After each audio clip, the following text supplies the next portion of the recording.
dos personagens mais notáveis do Novo Testamento.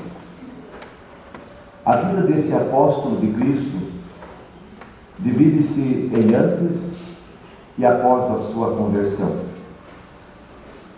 Se por um lado é verdade que Paulo, quando ainda se chamava Saulo, perseguiu e matou muitas pessoas por serem seguidores de Cristo Jesus, também é verdade que após a sua conversão, este homem que passou a se chamar Paulo, dedicou a sua vida na obra missionária da evangelização para ganhar almas para o Senhor e Salvador Jesus Cristo. Paulo sozinho escreveu praticamente a metade do Novo Testamento. Dos 27 livros do Novo Testamento, 13 são da sua autoria. A carta aos Gálatas é um desses livros que o apóstolo escreveu. Gálatas é uma epístola importante, uma epístola que nos ensina a respeito da doutrina da salvação pela fé em Cristo Jesus. Esta epístola, junto com Romanos, forma talvez o suprassumo daquilo que a Bíblia nos ensina sobre justificação pela fé. A Galácia era uma região que ficava localizada ao sul da Ásia Menor, onde hoje fica a Turquia. E Paulo, quando visitou a Galácia pela primeira vez, ele fundou lá algumas congregações cristãs.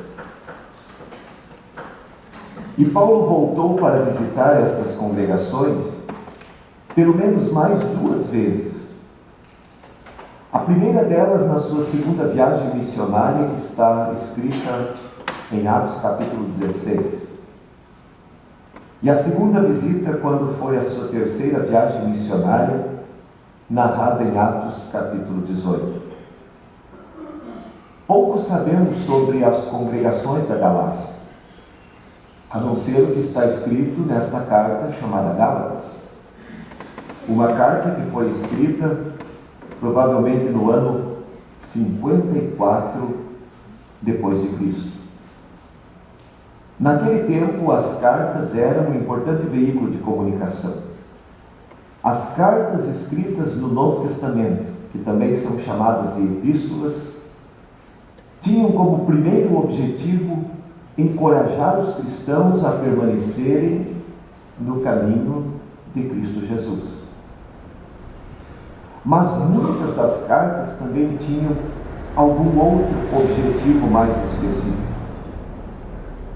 É o caso da carta dos Gálatas, que tinha como intuito exortar os cristãos da Galácia para que não caíssem na armadilha de uma seita chamada judaizantes. É preciso dizer também que quando Paulo esteve na Galácia pela primeira vez e pregou o Evangelho, os Gálatas receberam o Evangelho com muita alegria e com muita sinceridade acolheram a pregação da palavra, creram em Cristo Jesus, e muitos gentios que viviam na Galácia, isto é, muitos pagãos, passaram a crer em Cristo e tornaram-se cristãos.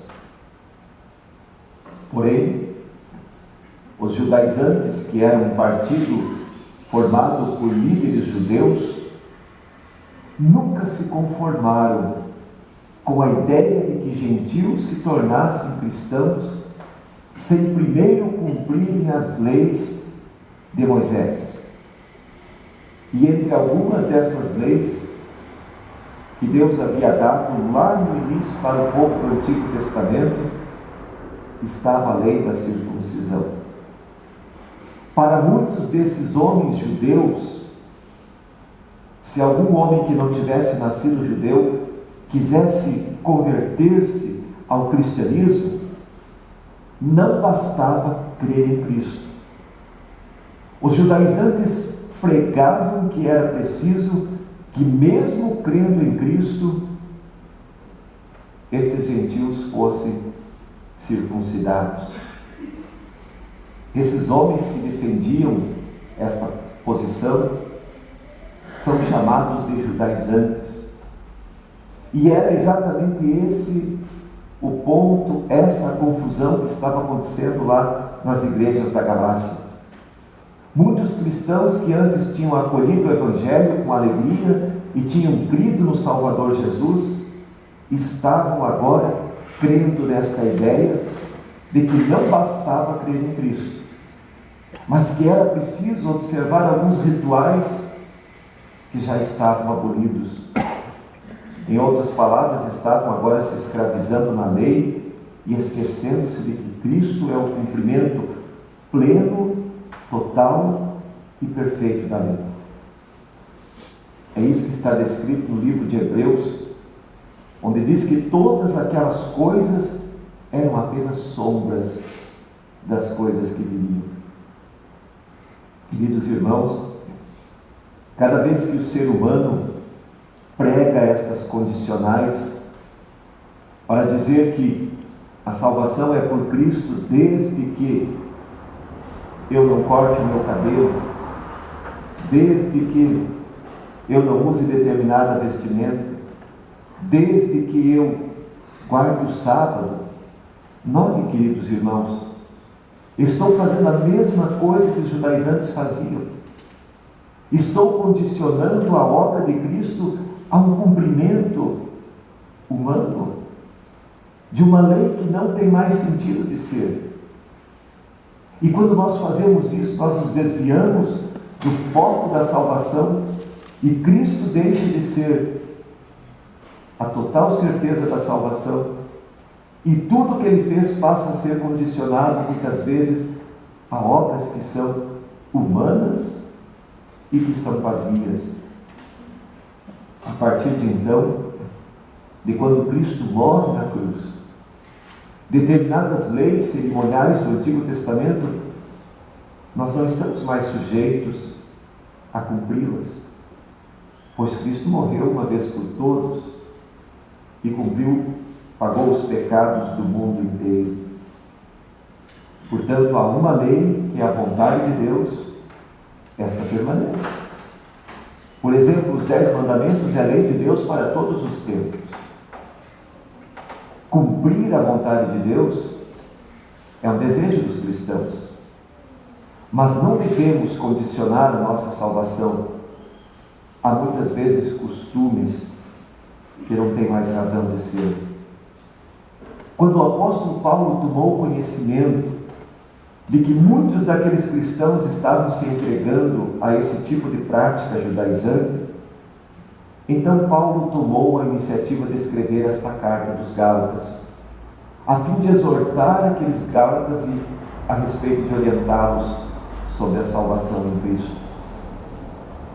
Notem que no capítulo 1, o apóstolo Paulo inicia a carta dos Gálatas saudando a eles, se apresentando como apóstolo de Jesus Cristo, desejando-lhes a paz do Senhor, e logo no capítulo 1, versículo 6, ele inicia com um tom um pouco mais severo. Ele começa o versículo 6 dizendo assim: admira-me que estejais passando tão depressa daquele que vos chamou na graça de Cristo para um outro evangelho. Notem, ele diz: eu estou surpreso. Em outras palavras, ele está dizendo: eu estou admirado que vocês se esqueceram tão rápido tudo aquilo que eu lhes ensinei. Aquela palavra que vocês acolheram com tanta alegria, de repente vocês trocaram por um outro evangelho. A rigor, evangelho só existe um, que é Salvador Jesus Cristo. Mas evangelho também significa a boa notícia. Então, quando nós recebemos uma notícia alegre, também é um evangelho. Não um evangelho salvador. Mas aqui, quando ele diz um outro evangelho, é como se ele estivesse querendo dizer um evangelho de uma outra natureza que não seja a natureza cristã. Então ele exorta. E lá no capítulo 3, agora dê uma olhada no capítulo 3, versículo 1, ele continua a exortar os Gálatas. Ele diz: ó Gálatas insensatos. Esta palavra insensatos quer dizer sem juízo. Quem vos fascinou, a vós outros, ante cujos olhos foi Jesus Cristo exposto como crucificado? Ele disse: olha, vocês ouviram a pregação de Cristo, mas agora vocês foram fascinados por alguém novo, alguém que está lhes pregando um caminho diferente, um caminho que não é a salvação unicamente por Cristo, e por isso ele os chama de sem juízo. Notem, queridos irmãos, é preciso entender bem o que Paulo está querendo dizer nessa carta aos Gálatas. Paulo não está querendo condenar a circuncisão em si. A circuncisão em si não é nem errado, nem certo. É uma coisa que às vezes é motivo de saúde para alguns. Assim como também não faz diferença se as mulheres cortam o cabelo ou não cortam, usam saia ou usam calça. Quer dizer, ele está querendo fazê-los entender de que não é disto que depende a salvação do ser humano. Ele está condenando o fato daqueles judaizantes condicionarem a salvação a estas obras. Olha o capítulo 3, versículo 21. Ele começa fazendo uma pergunta: é porventura a lei contrária à promessa de Deus? De modo nenhum. Porque se fosse promulgada uma lei que pudesse dar vida, a justiça, na verdade, seria procedente da lei. Notaram a pergunta? Ele está dizendo: por acaso Deus não se agrada do cumprimento da lei? Se foi Ele mesmo que deu a lei? É claro que se agrada. Mas o que ele está querendo dizer: se fosse possível cumprir uma lei completamente, então nós poderíamos nos salvar pela lei. Pense, por exemplo, nos 10 mandamentos. Quantos deles a gente consegue cumprir a rigor? 100%.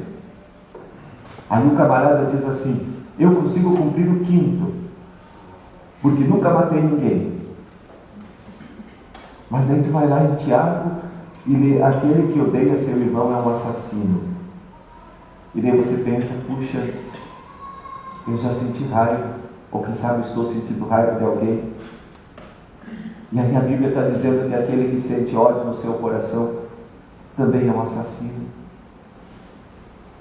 E aí você olha para o primeiro mandamento: eu sou o Senhor teu Deus, não terás outros deuses. Puxa vida, quantas vezes eu me desesperei diante de uma determinada situação, porque eu pensei que tinha acabado todos os meus recursos. Eu esqueci que Deus era meu Deus, único. Aí tu olha o segundo mandamento: não tomarás em vão. Quantas vezes eu botei o nome de Deus onde não deveria? Ou clamei o nome de Deus em vão? E assim vai. E qual é a conclusão que a gente chega? A gente chega: puxa vida, 100% não consigo nunca, jamais cumprir a lei de Deus. E se eu dependesse então de ir para o céu cumprindo a lei, eu nunca estaria no céu. Porque por mais que eu seja observador da lei, como eram os judaizantes, como eram os fariseus, por mais que eu seja um rigoroso observador das leis, eu sempre vou tropeçar em algum lugar. E lembremos, Deus é justo, santo e perfeito.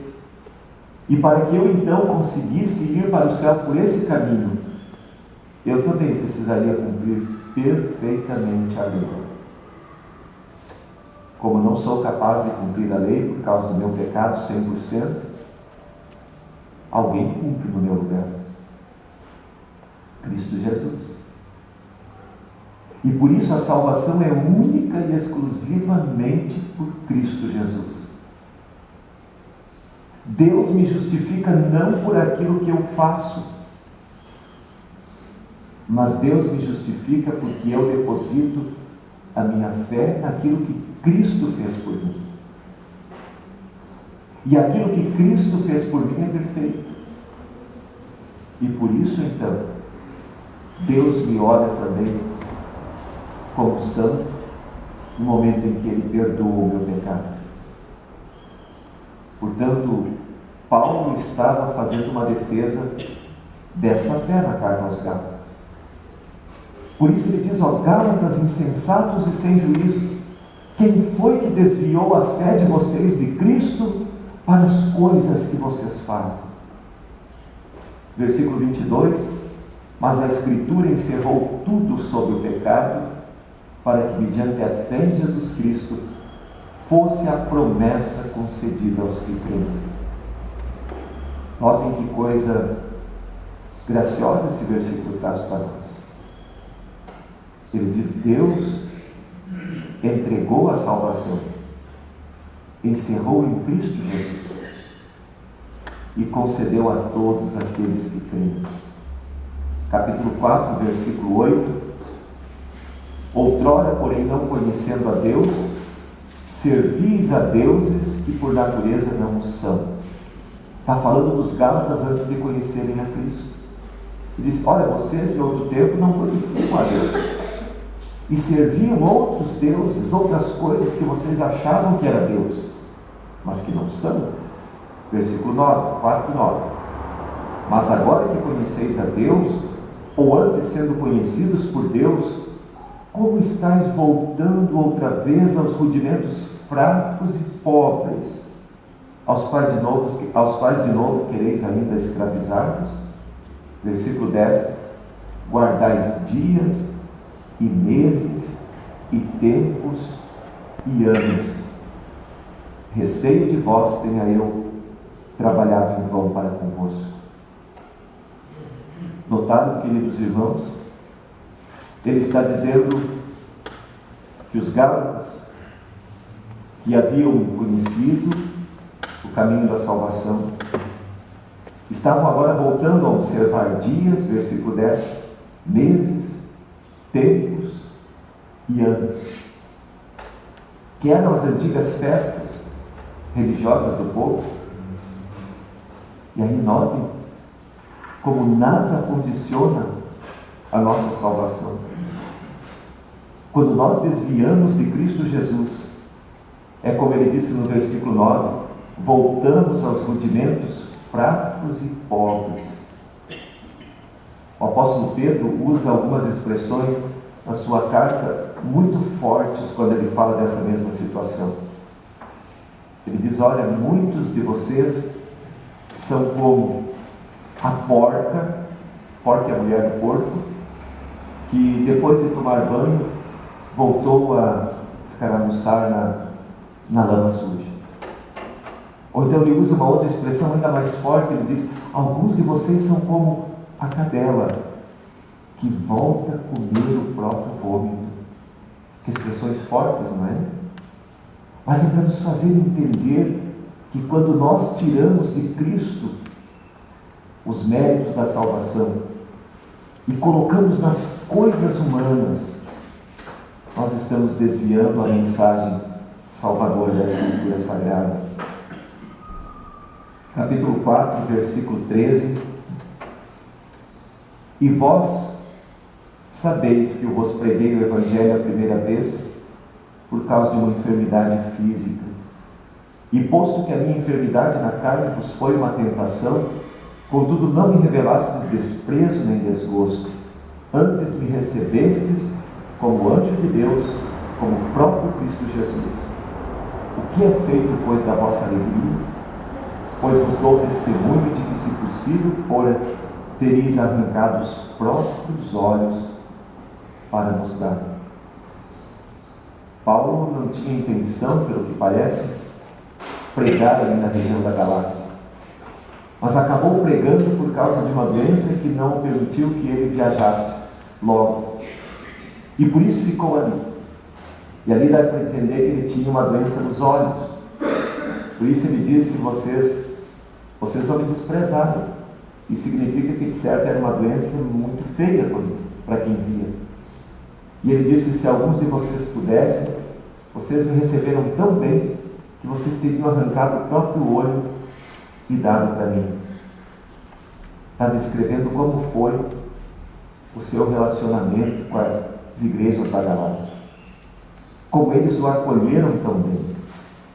E agora que nós entendemos tudo isso, desse contexto do livro dos Gálatas, agora nós podemos entender o capítulo 5, quando começa no versículo 1 dizendo: para a liberdade foi que Cristo nos libertou. Permanecei, pois, firmes, e não vos submetais de novo a jugo de escravidão. Notem, amigos, ele diz: para a liberdade foi que Cristo vos libertou. Ele não diz para a libertinagem. A libertinagem significa nos tornarmos escravos dos três inimigos da fé: o diabo, o mundo e a nossa própria carne. Isso é libertinagem. Quando eu me submeto a esses três: diabo, mundo e puramente coisas da carne. Ele diz: para a liberdade foi que Cristo os libertou. E nós cantamos agora há pouco antes da mensagem: sou livre para servir. O que isso significa? Que nós cristãos, então, se somos livres, não precisamos mais observar a vontade de Deus? Muito pelo contrário. Ele quer nos fazer entender que quando nós agora temos o privilégio de observar a vontade de Deus, não o fazemos mais por medo, ou por nos sentirmos coagidos com medo do inferno. Do inferno Cristo já nos tirou. Mas ele diz agora: a nossa resposta é uma resposta de gratidão a Deus. É uma resposta de louvor, de exaltação a Deus. Às vezes, queridos irmãos, temos a impressão de que o céu é um lugar que herdamos por merecimento. Até certo ponto, essa lógica é compreensível no mundo de hoje. Nós vivemos num mundo capitalista onde, quando queremos uma coisa, precisamos lutar, batalhar por ela. Mas a verdade é que quando se trata de salvação, da vida eterna, essa lógica não se aplica. Por mais que nós sejamos zelosos e piedosos na nossa vida de fé, ainda assim isso não é suficiente para agradar a Deus, porque Deus é santo e as nossas obras são manchadas pela natureza pecaminosa. Por isso, só há um remédio para o pecado: o perdão. E esse, Cristo conquistou para cada um de nós na cruz. Portanto, viver uma vida em constante gratidão a Deus pela salvação que Ele nos deu, pela salvação, pela fé em Cristo Jesus, é o que se espera de todos os cristãos. É esta salvação que Cristo me deu que me motiva a servir a Deus e ao meu próximo em amor. E nesse sentido, cumprir os mandamentos de Deus já não são um fardo, nem um peso, mas um privilégio e uma resposta de gratidão. No versículo 25, esse que está projetado aí, o apóstolo termina dizendo assim: se vivemos no Espírito, andemos também no Espírito. E eu queria chamar a atenção de uma palavra desse versículo. A palavra andemos. A gente sabe o que é andar. É um sinônimo de caminhar. Mas esta palavra lá na Bíblia original, ela tem o seguinte sentido: andar de acordo com o comando de alguém. É aquilo que os soldados fazem. Eles caminham obedecendo uma voz de comando.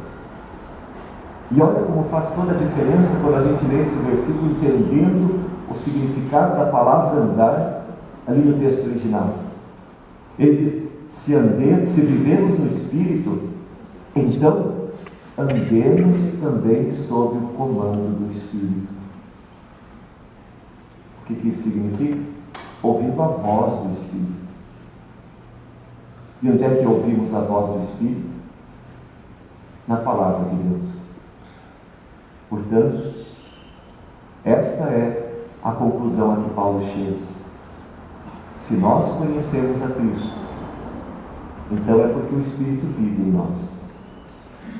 E se o Espírito vive em nós, então vamos viver ouvindo a voz do Espírito.